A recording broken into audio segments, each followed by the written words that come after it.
How many of you read the recent editorial in the Wall Street Journal titled, "What Ails the Episcopalians"? Did you all see that?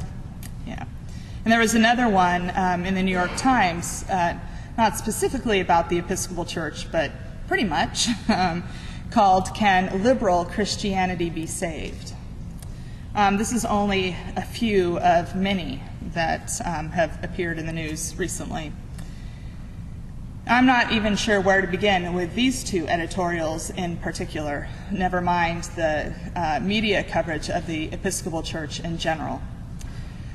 I want to say first that the term liberal Christianity, as well as the methodology used for determining what a thriving church community is outdated. I have been calling that particular editorial from the Wall Street Journal a pre-postmodern look at a church who is doing its best to grapple with a rapidly changing world. Now, the Episcopal Church is not perfect. We definitely have our flaws, and we do what we do, as one bishop has said, in public, in front of the eyes of the world. And that leaves us open for criticism, the kind of criticism that we've had these past few weeks. But rather we be open and transparent and receiving criticism than be the kind of institution that falls into corruption, which happens when institutions act with a singular authority figure and behind closed doors. And just for the record, Catherine Jefferts Schori is not a dictator. Our Episcopal polity is very democratic. As a church, we make mistakes, we mess up, we move on and try again. We want to follow where God leads and know the power of God in our lives, and hopefully do our part with God's help to bring God's love into the world in fresh and new ways that are relevant in our time. In addition to the untruths, misinformation, and I would say outright viciousness, there is something else missing in these editorials, and that is an understanding of who we are as a church and what we are about. What is not taken into account is our call as Christians and the unique way we as a church live into that call. Our gospel reading has everything to say about our call and our mission in the world. Interestingly, today's gospel is missing two important stories that fall between the two pieces of the gospel that we heard. The gospel we heard functions sort of like bookends to a couple very significant stories. So what we heard today begins with a reuniting of Jesus with the apostles after he has sent them out 2 by 2 to heal the sick and proclaim the good news of the kingdom. And now it's time for a rest. Jesus invites them to come away to a deserted place and rest for a while. But the people have something else in mind. And when Jesus and the apostles make their way to this deserted place, they find it full of people needing something from them. And this is where our gospel takes a break. But what happens in the next part of this story is the feeding of the 5,000. And then the second part is Jesus walking on water and calming the storm with his presence. And then we pick up again with very similar to what we heard at the beginning. Crowds seeking after Jesus, looking for healing for themselves and their loved ones. So we have two bookends to feeding the 5,000 and Jesus walking on water, reading like interludes, tying one story to another, and not necessarily containing much for us, at least at first glance. I read and reread this gospel, trying to understand what the creators of our Revised Common Lectionary had in mind with these two bookends and leaving out the really significant story. And about my fifth reading, it hit me. The gospel assigned today is about the compassion of God. When Jesus steps off the boat and sees the crowds at the first part of the gospel, he has compassion for them, for they are like sheep without a shepherd. When we hear compassion, I think most people think of pity. Pity is something that can be done from afar. It means recognizing the suffering of another, but it's a distant recognition. And the fact that we can have pity means that we are not suffering in the same way.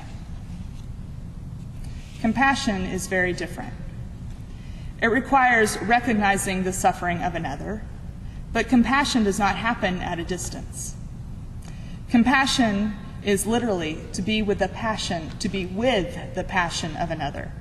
And the root of passion is the word pati, P-A-T-I, which means suffering. It's the same root as the word patient, like doctor and patient, patient being the one who suffers.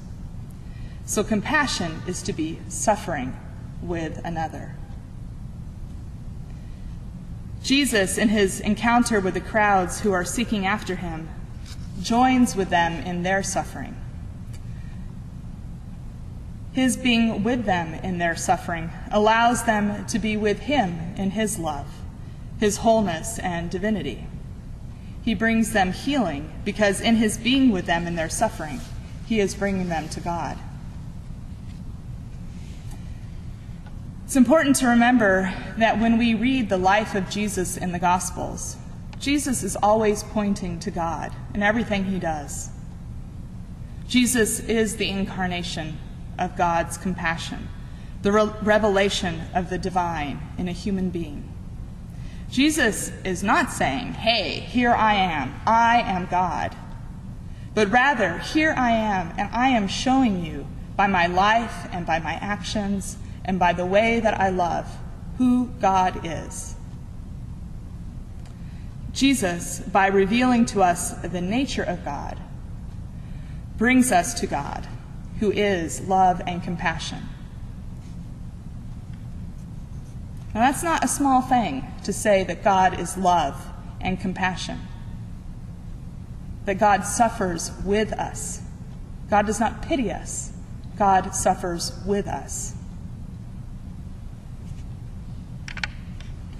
Our mission as a church is to bring the love of God into the world in ways that each community, each location, each people may hear and receive and be transformed.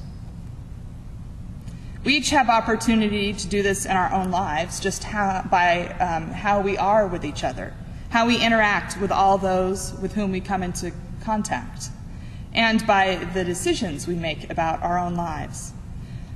Knowing that in an interconnected world, what we do and the decisions we make does make a difference to someone else.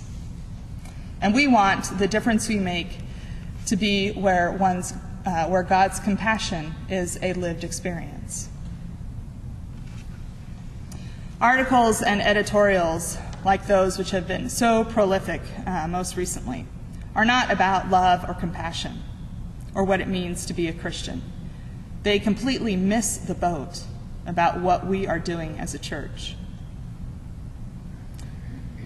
Underneath the criticism and viciousness in these articles is a valid question for us to consider. Is our faith relevant today in a world that is changing so rapidly before our eyes? That's a question I want you to take home today and ponder for yourselves. Is our faith relevant today?